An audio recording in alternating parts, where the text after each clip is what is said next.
In today's video, I'm going to teach you how to use IC Markets Economic Calendar.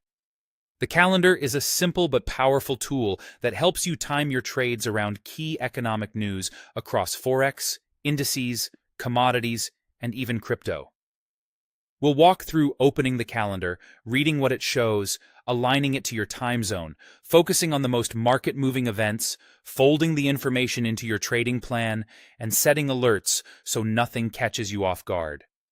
Start by heading to the IC Markets website and opening the Economic Calendar.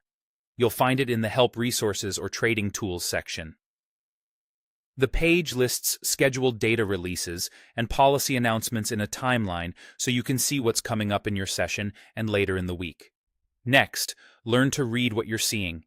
Each row typically displays the date and exact time of the release, the currency or country likely to be affected, the event name, an impact level, and 3 numbers: previous, forecast, and actual.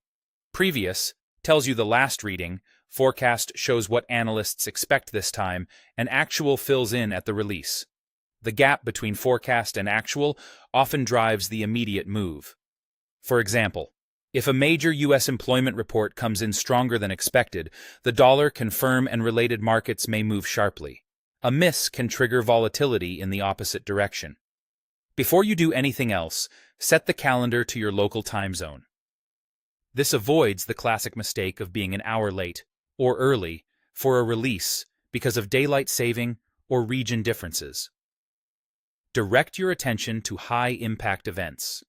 Most calendars use color or icons to flag these. Central bank rate decisions, inflation prints, and top-tier jobs data tend to create the fastest, widest moves, while medium or low-impact events usually generate smaller, shorter-lived reactions. Plan extra carefully around the high-impact ones. Now connect the calendar to your trading strategy. Before the event, consider reducing position size, tightening stops, or hedging if you prefer not to trade the news. During the release window, spreads can widen and prices can spike, which is risky for scalps.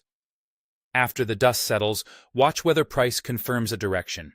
That post-news structure can offer cleaner entries than the initial knee-jerk. Finally, use filters and alerts. Narrow the calendar to the currencies you're trading and set reminders ahead of key times so you can prepare, not panic. With these habits, the economic calendar becomes a planning edge, not just a page of dates.